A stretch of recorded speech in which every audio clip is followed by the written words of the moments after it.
Hello friends, welcome back. आज के इस वीडियो में हम लोग पढ़ने जा रहे हैं विजन आईएएस का जो टेस्ट सीरीज होता है उसको हम लोग सॉल्व करेंगे। और जितने भी टेस्ट सीरीज हो सकते हैं उतने टेस्ट सीरीज को हम लोग सॉल्व करेंगे। तो चलिए वीडियो को स्टार्ट करते हैं। तो यहाँ पर देख सकते हैं आप लोग कि जो विजन आईएएस का आपका टेस्ट सीरीज लॉन्च किया गया है, ये टेस्ट नंबर फर्स्ट है, आपका टेस्ट फर्स्ट है। और यहाँ से हम लोग स्टार्ट करेंगे और जितने भी टेस्ट हो सकते हैं उतना हम लोग कवर करेंगे। तो चलिए वीडियो को स्टार्ट करते हैं। तो यहाँ पर आप लोग देख सकते हैं कि इसके कुछ प्रिकॉशंस हैं, यहाँ पर आप लोग देख सकते हैं और पढ़ सकते हैं इसको। लेकिन आपका पहला जो क्वेश्चन स्टार्ट होता है वो आपका पहला क्वेश्चन आता है यहाँ पर। तो चलिए सबसे पहले हम लोग क्वेश्चन को देखते हैं। देखिए, तो क्वेश्चन आपका क्या है कि in the context of basic philosophy of the constitution which of the following is are the functions of a constitution. कि मीन्स जो आपका कॉन्स्टिट्यूशन है उसके फंक्शन के बारे में पूछा है पहला क्वेश्चन। तो इसमें आपको बताना है कि कितना जो स्टेटमेंट आपका सही है। तो फर्स्ट स्टेटमेंट आपको कह रहा है कि it provides a set of basic rules that allow for coordination among members of society. कि मीन्स क्या आपका कॉन्स्टिट्यूशन का फंक्शन है या एक कि मीन्स जो ये क्या करता है कि एक आपका जो बेसिक रूल प्रोवाइड करता है कि set of basic rule provide करता है to coordination among the members of society. दूसरा आपका कह रहा है कि it specifies who has the power to make decision in a society. की मीन्स जो आपका कॉन्स्टिट्यूशन है जिसका फंक्शन है यही आपका क्या करता है कि स्पेसिफाई करता है कि किसके पास जो है पावर है वो डिसीजन का इन सोसाइटी में। थर्ड पॉइंट आपका कह रहा है कि it sets limit on what A ground can impose on A citizens. Right, तो इसमें आपको बताना है कि आपका जो है आंसर वो कौन सा सही है।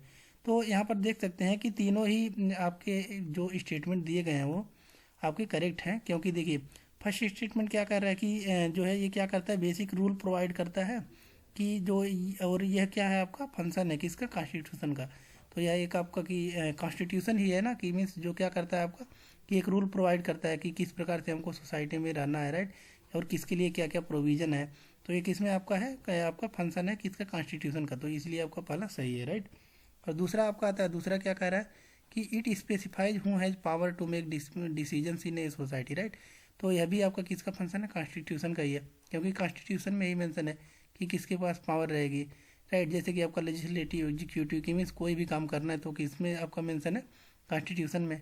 थर्ड पॉइंट आपका क्या कर रहा है कि it sets limit on what A ground can impose on A citizens. Right, तो ये क्या करता है कि थर्ड पॉइंट भी आपका सही है। क्योंकि देखिए कॉन्स्टिट्यूशन ही आपका क्या करता है कि लिमिट प्रदान करता है कि गवर्नमेंट का कि कोई अपने पावर का जो है वो ज़्यादा एक्सप्लॉयटेशन नहीं कर सकता है। राइट, नेक्स्ट क्वेश्चन को देखते हैं। नेक्स्ट क्वेश्चन आपका क्या कह रहा है कि नेक्स्ट क्वेश्चन आपका क्या है स्ट्रेट फॉरवर्ड क्वेश्चन है। तो यहाँ पर देख सकते हैं कि क्या कह रहा है कि the claims of the members of the scheduled caste and the scheduled tribes shall be taken into consideration consistently with the maintenance of efficiency of administration in the making of appointments to services and post in the connection with the affairs of the union or the state. This provision was provided in the Indian Constitution under। Right, तो आपका यह हमको पता है कि आपका constitution में कितने पार्ट हैं, टोटल 22 पार्ट्स हैं। राइट, तो वही आपका क्या कह रहा है कि इसमें कुछ स्टेटमेंट दिया गया है। तो इसमें आपका क्या कह रहा है कि मीन्स कुछ स्टेटमेंट दिया गया है जो पूछ रहा है कि यह किस पार्ट से रिलेटेड है। तो इसमें आपका राइट आंसर क्या होगा, राइट आंसर सी होगा आपका पार्ट 16। तो पार्ट 16 आपका कहता क्या है कि क्लेम ऑफ एससीज and STs to services. Right, तो यह आपका किसका बात करता है कि claim of SC and ST. तो क्वेश्चन में आपका वही पूछा था कि मीन्स ये किस में मेंशन है, claims of the members of the schedule caste, यानी कि एसटी जो होते हैं और एसटी जो होते हैं ये किस में आपका मेंशन है। तो ये किस पार्ट में है आपका पार्ट 16 में है। राइट, उसके बाद नेक्स्ट क्वेश्चन आता है आपका। नेक्स्ट क्वेश्चन पूछा गया कि which of the following are the feature of the fundamental right. तो फंडामेंटल राइट के बारे में आपका पूछ रहा है। फंडामेंटल राइट आपका किस पार्ट में आपका मेंशन है, तो पार्ट थर्ड है आपका, पार्ट थर्ड। तो उसी के बारे में कुछ क्वेश्चन पूछा है। देखिए इसमें करेक्ट आपको बताना है कि किसने स्टेटमेंट आपके करेक्ट हैं। पहला स्टेटमेंट कर रहा है कि they strike a balance between individual liberty and social control. Second statement है there are some fundamental rights that are available against the arbitrary action of private individual. Right, तो देखिए जहाँ पर आपके सम दिखाई दें, सम की मीन्स कुछ फंडामेंटल, तो वो स्टेटमेंट हमेशा क्या होते हैं आपके करेक्ट होते हैं। राइट, जहाँ पर आपका सम दिखाई दे तो वहाँ पर आपके ज़्यादातर चांसेज होते हैं कि आपके करेक्ट रहेंगे। थर्ड स्टेटमेंट क्या कह रहा है, there are some fundamental rights that are available only to the citizens, right. Fourth answer क्या कह रहा है आपका कि all the fundamental rights are self executory.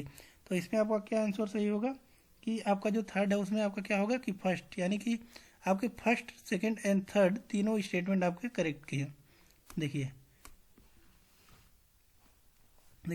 इसमें आपका कौन कौन सा स्टेटमेंट सही होगा, first, second and third, right. तो फोर्थ वाला आपका रॉन्ग है। क्यों रॉन्ग है, क्योंकि देखिए क्या कह रहा है कि all the fundamental rights are self executory, कि मीन्स जो सभी फंडामेंटल राइट्स होते हैं वो सेल्फ एग्जीक्यूटरी होते हैं क्या। तो ये आपका स्टेटमेंट क्या होगा, रॉन्ग होगा, राइट। कि मीन्स कुछ फंडामेंटल राइट्स होते हैं जो आपके सेल्फ एग्जीक्यूटरी नहीं होते हैं, राइट। नेक्स्ट आपका नेक्स्ट क्वेश्चन आता है आपका फोर्थ क्वेश्चन की तरफ मूव करेंगे। फोर्थ क्वेश्चन आपका क्या कह रहा है कि आपका ये आपका करंट अफेयर से रिलेटेड है। क्वेश्चन यहाँ पर देख सकते हैं कि पीएम जय यानी कि प्रधानमंत्री जन आरोग्य योजना, जो आपको करंट अफेयर में भी देखने को मिला होगा, तो आयुष्मान भारत प्रधानमंत्री जन आरोग्य योजना के बारे में इसमें पूछा गया है। तो इसमें आपको बताना है कि कौन सा स्टेटमेंट आपका करेक्ट है। तो इसमें आप देख सकते हैं इसमें आपका तीनों स्टेटमेंट सही है, क्योंकि देख सकते हैं कि इसमें क्या पूछा आपका कि with reference to the Ayushman Bharat Pradhan Mantri Jan Arogya Yojana, कि इसमें पूछ रहा है कि जो आयुष्मान भारत प्रधानमंत्री जन आरोग्य योजना था, इसमें कौन कौन से स्टेटमेंट आपको जो दिए हैं उसमें सही है। तो देख सकते हैं कि ये सबसे जो वर्ल्ड का लार्जेस्ट जो है फंडेड हेल्थ केयर प्रोग्राम था, तो ये आपका सही है कि सबसे लार्जेस्ट था। दूसरा है कि the beneficiaries under the scheme will be identified on the basis of the socio economic cost census 2011, right. तो अभी भी हमको पता है कि जो जनगणना आपका हुआ था तो वो 2011 पे ही हुआ है, और 2021 वाला आपका वो ड्यू टू आपका कोविड उसको क्या चल रहा है, वो पेंडिंग में चल रहा है, राइट।